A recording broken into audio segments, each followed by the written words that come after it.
I try a lot of products, and most of them don't survive. Maybe they don't suit my skin, maybe I don't like the scent, or maybe they're just fine, and fine doesn't get finished. So if something is empty, that already tells you something. Today, I'm going through everything I actually used up this winter. What earned a repurchase, what's being replaced, and what I'm deliberately not restocking. Now let me tell you something. Menopause has opinions. My hair changed, my skin changed, and my tolerance for products that are just fine gone. Now, I'm not done with experimenting. I'm just experimenting differently. Categories stay and products rotate. And because I'm doing a low buy winter, I'm reaching for what I already own before buying something new. But if I finished it, it belongs here. Now, there are a couple that I loved and I'm still not replacing. So we're gonna start with hair because that was my first menopause wake-up call. A few years ago, my hair changed overnight. The texture,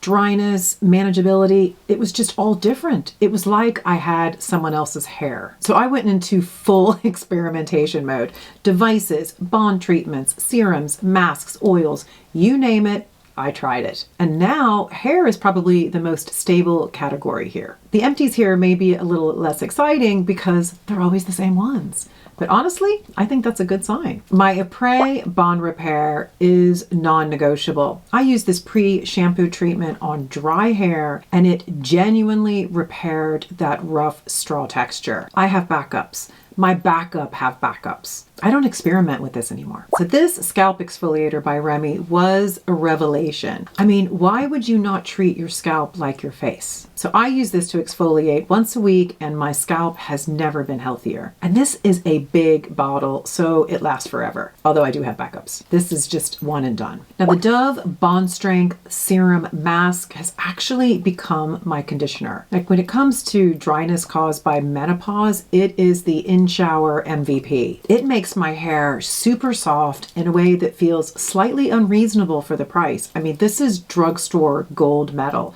Zero debate. Now, another one of my Dove products is Pureology's Color Fanatic. And I can tell you, I have always reordered it before it even runs out. It's a leave-in conditioner, heat protectant, all in one, and I don't feel like I need to mess with that. Hair oil has become non-negotiable for my aging hair. The Semi Delino Cristalli Liquidi.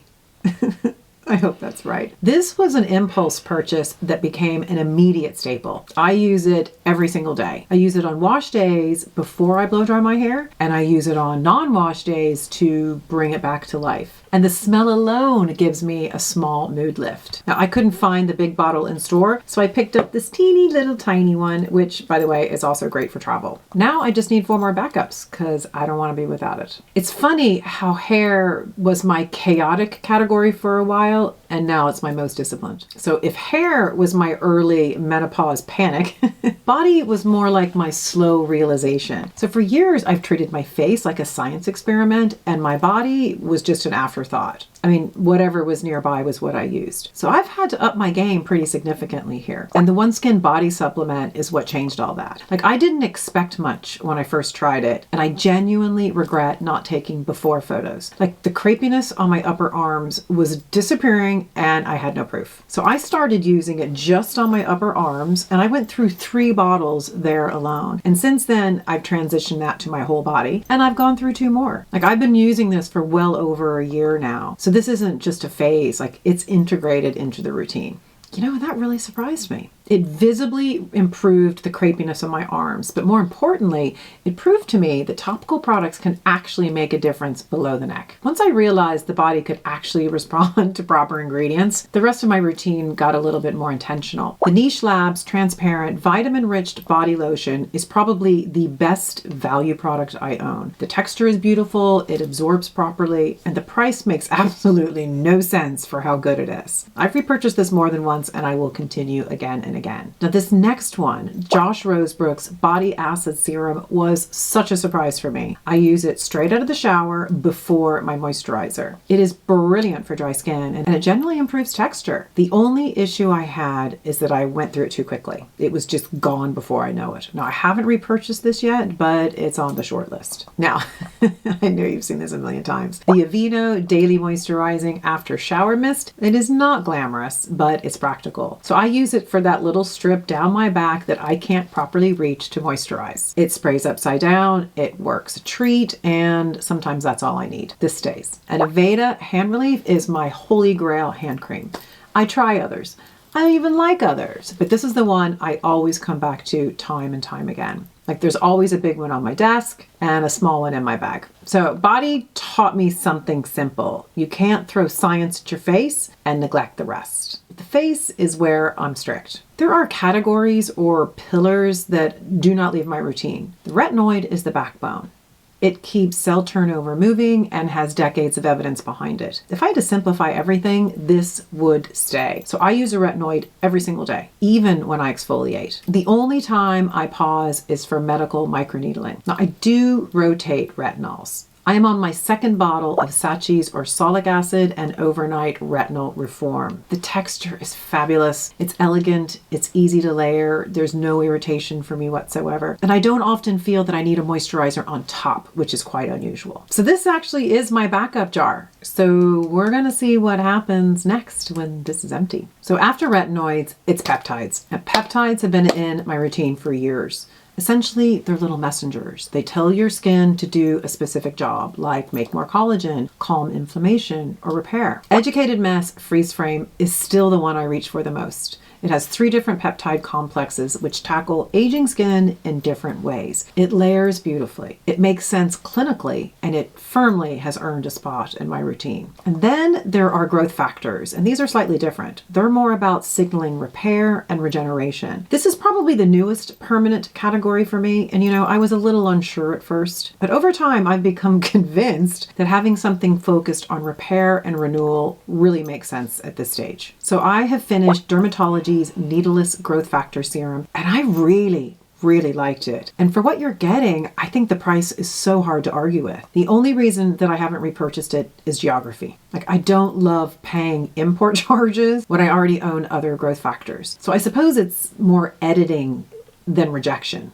Like if they sold it here, I probably would repurchase. And then there are some products that have earned something slightly different. It's like a permanent seat. The Black Tulip Regenerative Brightening Serum from Bloom Effects is the mother lode. It's designed for regeneration and overall skin quality. And for me, it delivers on that. When this is in my routine, my skin just looks healthier. It's brighter, it's smoother, it's more even, it's just better. So the replacement is open, sitting over here. It's nearly empty, in fact, and there is a backup secured. Like this product isn't going anywhere. In fact, it's probably going to be duplicated and put into both morning and evening. The Black Tulip Eye Treatment, also from Bloom Effects, is in the same camp. It's indulgent, yes, but it's effective. So I use it under my Dew Forever mask in the morning, and the texture improvement alone keeps it in rotation. So there's no experimentation there either. And then there are products that aren't permanent, but are part of a deliberate plan. The Dr. Idris Major Fade Hyper Serum sits in this space. Now this isn't a quick results product.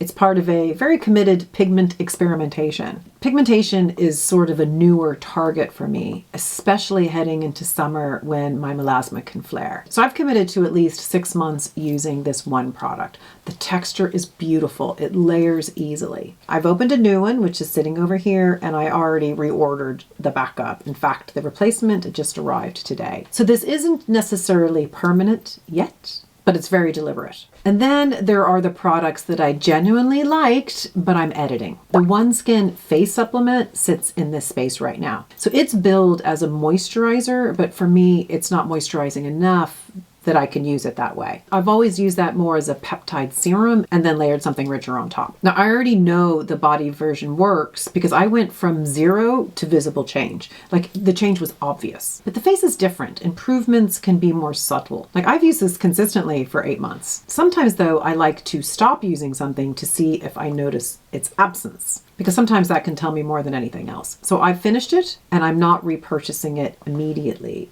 I want to see if I miss it. Like if my skin starts to look duller or less resilient, I think I'll know.